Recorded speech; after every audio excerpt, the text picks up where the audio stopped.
This video is sort of about the 2004 medical drama House MD, but it is really about living with mental illness. Living with it not just in the broad sense, but on the level of the day-to-day, hour to hour, minute to minute.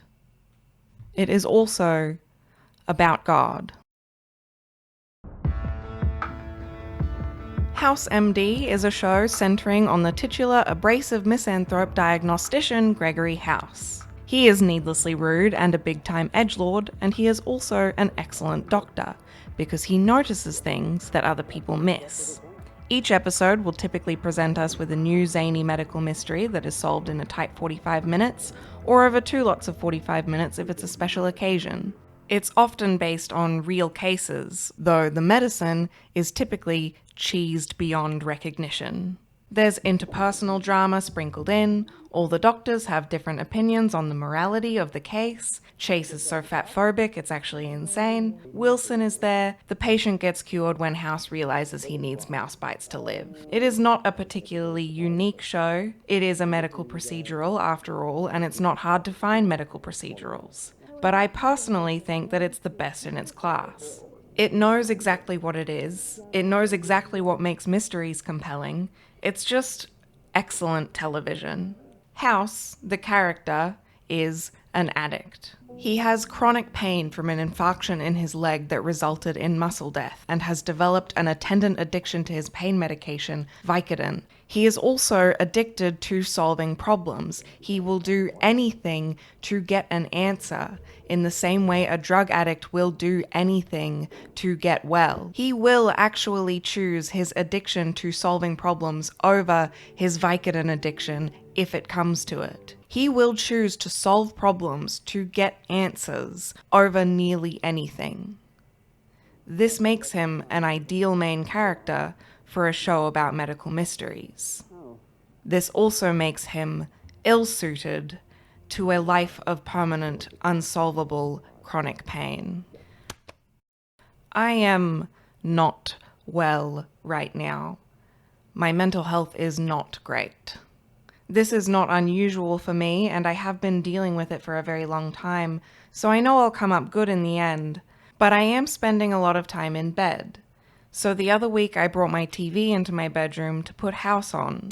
I have seen it enough that most episodes are just background noise to me, but I like the sound of a puzzle being solved. I like the sound of a problem being introduced and then neatly tied up in a tight 45 minutes. I fall asleep to it sometimes. There's an episode I've been thinking about a lot lately, where a girl comes into the clinic and House realizes she's been raped. She is traumatized and difficult and reactive. She refuses to speak to the psychiatrist and insists that she will only speak to House. She overdoses on benzodiazepine in order to talk to House. When he asks her why, she doesn't have an answer. She doesn't know why. House is not actually equipped to help her. He's a diagnostician and she doesn't have a disease. There is nothing physically wrong with her. Also, House is, at least externally, a callous asshole. He is not particularly caring and not especially interested in pretending to care. He's not the first person you'd think of for the job of talking to someone who has been through a very recent trauma. But she was raped, and she is refusing to speak to the psychiatrist. And she only wants to talk to House. So they talk. For the past few months, I've been seeing my GP once a week or so. I get depressive episodes a few times a year, and usually I can just let them wash over me and be back to my usual self in a week or two. But I was finding this one a bit much. It was lasting a bit too long. It was getting a bit too dangerous. I tried a new medication, which set off a chain reaction of wild swings in mood, like a pendulum, starting with slow swings and then getting faster and faster as the kinetic energy dispersed. It has taken a long time to start stabilizing, and in the meantime, my days have been hard to get through. Going to my GP once a week is a lot, considering there is nothing physically wrong with me. I don't have an infection or an underlying genetic disease or a tumor that presses on my brain and makes me crazy. I am just prone to mental ill health. There is nothing that can really be done. I will never entirely resolve it. It is just something I have to manage. And I do a good job at it. Managing, I mean, all things considered. And you know, I have a psychologist and I have learned a lot of skills and all that stuff. But it is not easy. It is really hard work. And I feel crazy a lot of the time, and I feel isolated a lot of the time, and I feel hopeless a lot of the time, and that is the worst one. That is when things get dangerous. My GP is a good sport. We are both tacitly aware that there is not a lot he can really do. But I keep coming back in unspeakable mental condition, and I tell him about how terrible things have been this week, or how okay things have been this week. He listens attentively and asks a lot of questions and takes notes. I tell him when I am experiencing suicidal ideation, and he acknowledges it kindly and neutrally. We are keeping an eye on my weight. The other week he ordered a blood test to check my thyroid. Neither of us really think anything will come of it. It's all symbolic. It's theatre. Something that TV writers and psychiatrists both have in common is a particular interest in narrative. Narrative is, after all, how we generate meaning, how we make sense of things, how we impose order. If we can tell ourselves a story about something, we feel that we can control it. It has a beginning and, importantly, an end. It has limits. It is bounded, which makes it safe, and that safety is therapeutic. House MD is a bunch of stories about things that can go wrong with the body, ways that the body can betray us. That the body can betray us is one of the fundamental horrors of human existence. But House comes in, tells us that the problem was a genetic condition set off by an environmental toxin that was causing too much substance to build up in the organ, and sets the world back in order. It is comforting to spend time in this bounded world where you know everything happens for a reason and every problem is going to be solved one way or another. That is the magic of stories. They are a safe place to explore emotions and experiences, secure in the knowledge that this world has been made for us, that it has a creator, that it is governed by a god. Of course, it is fiction. It is not real. Very rarely in reality will you find your big medical problem neatly tied up by a genius diagnostician who figured it out because he suddenly realized your eye color is a symptom of a virus you got as a child that got reactivated by your immune system responding to a parasite you picked up on the trip you took to cheat on your wife. Life will very rarely resolve itself with a big reveal right at the height of the dramatic tension, and you will rarely come away from the experience unchanged. Even keyhole surgeries leave scars. The DSM-5 is a bunch of stories about things that can go wrong with the mind.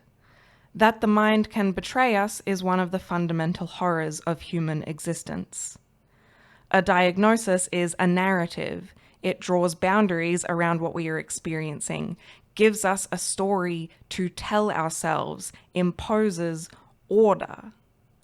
But it is fiction. It is not real.